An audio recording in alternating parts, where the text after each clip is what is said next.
Hello, আসসালামু আলাইকুম viewers. আর একটি নতুন ভিডিও নিয়ে আপনাদের সামনে উপস্থিত হলাম। আজকের ভিডিওতে মূলত আমি আলোচনা করব মুরগির খামারে বা মুরগি রাখার জায়গায় গ্যাস বা গন্ধ হওয়ার কারণ কি, গ্যাস বা গন্ধ হলে কি কি রোগ হতে পারে এবং গ্যাস বা গন্ধ হলে তা ঠিক করতে কি ওষুধ ব্যবহার করতে হবে। আপনারা যারা মুরগি পালন করে থাকেন, অনেক সময় দেখা যায় মুরগি রাখার জায়গায় বা খামারে কিন্তু প্রচণ্ড গ্যাস বা গন্ধ হয়। সেক্ষেত্রে দেখা যায় মুরগি কিন্তু বিভিন্ন রোগে আক্রান্ত হয়ে যায়। এখন বুঝতে হবে আসলে এই রকম যদি সমস্যা হয়, অর্থাৎ মুরগি রাখার জায়গায় যদি গ্যাস বা গন্ধ হয়, তাহলে মুরগির কী কী রোগ হতে পারে। মুরগির যখনই গ্যাস বা গন্ধ হবে, এই গ্যাসটা বা গন্ধটা মুরগির চোখে বা মুখে লাগবে, তখন দেখবেন হঠাৎ করে কিন্তু মুরগির চোখ একদম ফুলে যায়। এমনভাবে ফুলে যায় একদম চোখ বন্ধ হয়ে যায়, মুরগি কিছু দেখতে পায় না। এটা মূলত সর্দি বা ঠান্ডার কারণে হয় না। এটা যখনই মুরগি রাখার জায়গায় প্রচণ্ড গ্যাস হয়ে যায় বা গন্ধ হয়ে যায়, তখন এই সমস্যাটা হয়। সেক্ষেত্রে দেখা যায় মুরগি কিন্তু আপনাদেরকে সুস্থ করতে অনেক বেশি টাকা দামের ওষুধ ব্যবহার করতে হয়, বিশেষ করে এটিভেট, তারপরে হচ্ছে ফ্লোরফেনিকল, এই জাতীয় ওষুধ আপনাদেরকে কিন্তু ব্যবহার করতে হয়। এমন কি দেখা যায় মুরগি কিন্তু একদম অন্ধ হয়ে যায়।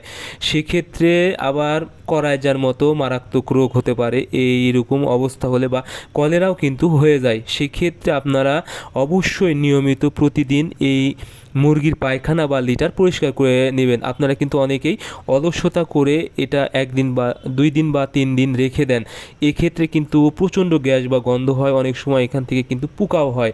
সেক্ষেত্রে দেখা যায় মুরগির বিভিন্ন রোগ জীবাণু দ্বারা আক্রান্ত হওয়ার সম্ভাবনা থাকে। এজন্য অবশ্যই আপনারা এই বিভিন্ন ধরনের রোগ জীবাণু থেকে এড়াতে বা গ্যাস বা গন্ধ দূর করতে আমার সাজেস্ট হবে অবশ্যই আপনারা প্রতিদিন এই লিটার পরিষ্কার করে দিবেন, বা যদি মেঝে পাকা হয় সেক্ষেত্রে ধুয়ে দিবেন।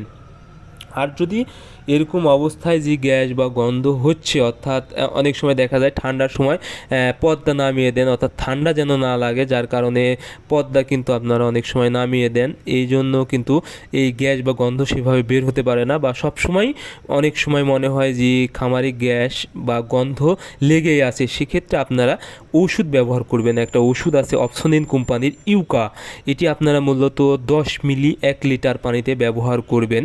আমি আবারও বলছি, ইউকা বা ইউকা ম্যাক্স, এসকেপ কোম্পানির ইউকা ম্যাক্স, অপসনিনের ইউকা, এসিআই কোম্পানির নো গ্যাস, একই ধরনের ওষুধ। এই ওষুধগুলো আপনারা 10 মিলি 1 লিটার পানিতে স্প্রে করে দিবেন লিটারের উপরে, অর্থাৎ পায়খানার উপরে বা মুরগির শরীরে, বা আপনারা যেখানে মুরগি পালন করবেন প্রতিটি স্থানে কিন্তু এই ওষুধটা আপনারা স্প্রে করে দিতে পারেন।